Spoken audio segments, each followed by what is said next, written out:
पाकिस्तानियों को पता है कि बाप से सामने नहीं लड़ सकते। तुम हमला करोगे तो तुम अपने पैर पे कुल्हाड़ी नहीं मार रहे हो, कुल्हाड़ी पे जाके पैर मार रहे हो। भारत के किसी सैनिक की जब बॉडी आती है ना, कम से कम 15-20 को गोली लगल। पाकिस्तान के पास एटॉमिक पावर है, समझे? एटॉमिक पावर बहुत बड़ा गेम चेंजर साबित हो जाए। ये कभी पाकिस्तान को मरने नहीं देंगे, कभी मरने नहीं देंगे सभी अमेरिका वाले। इनको लड़ाओ, फिर समझौता करा दो। फ्रांस हम लोग को बेचेगा राफेल तो अमेरिका बेचेगा F-16। उनका टारगेट यही है कि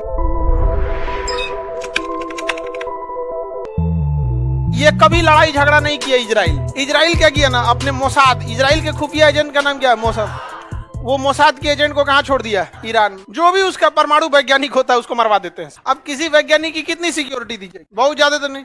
तो क्या करता है सिक्योरिटी गार्ड, जिसका 1 लाख सैलरी, उसको 10 करोड़ दे देता है। खुदे बता देता है नाश्ता खाना कब करेंगे, कहाँ मुड़ेंगे, यहीं अपने बता दे, मार देगा। समझ में गया कि नहीं? कासिम सुलेमानी तो सेना प्रमुख थे, सोचिए ना, कासिम सुलेमानी को मारा। फकीर जादा वहाँ का सबसे बड़ा परमाणु वैज्ञानिक था, उसको ड्रोन से मार दिया। मतलब उसको पता था कि ये गोलंबर के पास घूमेंगे, तो बता दिया था इस गोलंबर के पास घूमेंगे। जैसे घूमना था ना, तो यहीं पे एगो ट्रक लगाया था, ट्रक के अंदर मशीन गन था, और मशीन गन में कैमरा था। उस कैमरा का कंट्रोल कहाँ था?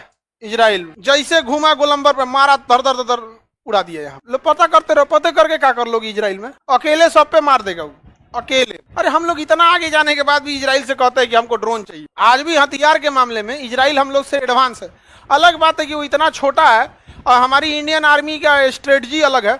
बाकी के दुनिया के देश जो लड़ाई लड़ते हैं ना, वो लोग हथियारों से लड़ाई लड़ते, और हम लोग में ना हथियार मतलब नहीं, बाद में हथियार चढ़ जाता है सब पहले ही, क्योंकि देहाते से लड़ाई चालू हुआ है। लाठी डंडा बाद में, पहले झपट के कूद जाओ, बाद में ससुरा कुछ देखा जाएगा। तो भारत का सैनिक जो होता है ना, अब खुद सोचिए ना, लखनऊ के थे कैप्टन मनोज पांडे, ठीक है, लेफ्टिनेंट थे।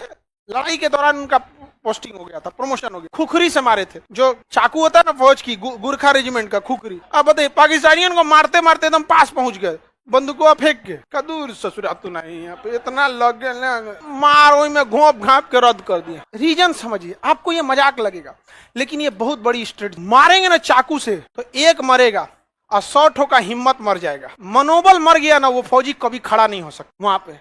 ये तो इसके ऐसा मारने के लिए आपके पास भी तो दिल होना चाहिए ना। यहाँ मार, मनोज पांडे पहाड़ पे चढ़ के मार रद्द कर दिए। एक ठो लगभग 1 किलोमीटर की दूरी पर स्नाइपर लेके खड़ा था। स्नाइपर होते हैं ना, छुपे रहते हैं एक जगह। ऐसा कपड़ा पहनेगा सब कि दिखबे नहीं करेगा सब। झाड़ी में रहेगा तो हरियर पतई ओढ़ लेगा सब, दिखबे नहीं करेगा। स्नाइपर लगा के गोली मार दिया। नहीं तो मनोज पांडे, विक्रम बत्रा को कैसे मारा था सब? स्नाइपर लगा के। तो पाकिस्तानियों को पता है कि बाप से सामने नहीं लड़ सकते। समझ में आ गया कि नहीं? छुप के मारना चाहिए, समझ में आ गया कि नहीं? लेकिन फिर भी बाप तो बाप होता है। भारत के किसी सैनिक की जब बॉडी आती है ना, कम से कम 15-20 को गोली लगल। इतने बहादुरी देखिएगा ना कि क्या मतलब। कारगिल की लड़ाई में जिन फौजियों को गोली लग गई थी ना, उनमें हिम्मत नहीं था कि बंदूक उठा सके, तो वो लोग खड़े होकर बस सामने खड़े हो जाते थे कि जो गोली आ रहा है अपने पे रोक ले। देख रहे हैं कि अब हम बचने वाले नहीं, तो अपने पे रोक ले।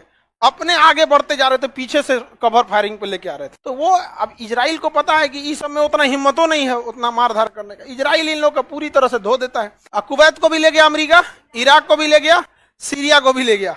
अभी नंबर किसका लगाया है?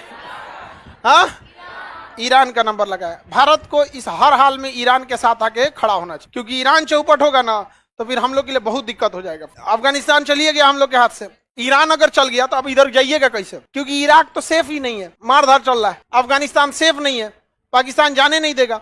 तो मिडिल ईस्ट में घुसने का या सेंट्रल एशिया में घुसने का यही एक रास्ता है। कौन? ईरान। तो भारत को भी इस पे सोचना चाहिए, एग्रेसिव नीति अपनानी चाहिए। इजराइल को अगर मिडिल ईस्ट में कोई टक्कर दे सकता है ना, तो ईरान और पाकिस्तान, यही 2 ठो दे सकते हैं। अब पाकिस्तान जो है देशे नहीं मानता है। लड़ाई के टाइम पे ना पाकिस्तान के पास एटॉमिक पावर है, समझ में आया? तो एटॉमिक पावर बहुत बड़ा गेम चेंजर साबित हो जाता है। और दूसरा है कि हम ही लोग का ना बेटा है, बाप का गुण तो रहेगा ही ना, यहाँ पर कुछ ना कुछ तो असर पड़ता है। और दूसरा, इसके पास असर पड़े ना पड़े परमाणु बम, तो थोड़ा सा वो गेम चेंजर साबित हो जाता है कि अगर वो गिरेगा तबाही करेगा। और इसके पास मिसाइल भी है उस टाइप तक पहुंचाने के लिए वहां, तो बर्बाद हो जाएगा पाकिस्तान। देखिए, इजराइल के लिए 2 खतरा है, अब बाकी ये सब खतरा किसी काम का नहीं। इजराइल इनको खतरा मानता ही नहीं, कहता है खतरा, तुम हमला करोगे तो तुम अपने पैर पे कुल्हाड़ी नहीं मार रहे हो, कुल्हाड़ी पे जाके पैर मार रहे हो। 6 दिन में 6 देश को हरा दिया, 1 हफ्ता में 6 को देश को हरा दिया। बड़ी मार मारे थे, तो आज लिए हिम्मत नहीं इन लोग का मारने का। तो इसके लिए एगो खतरा कौन है? पाकिस्तान, एगो ईरान।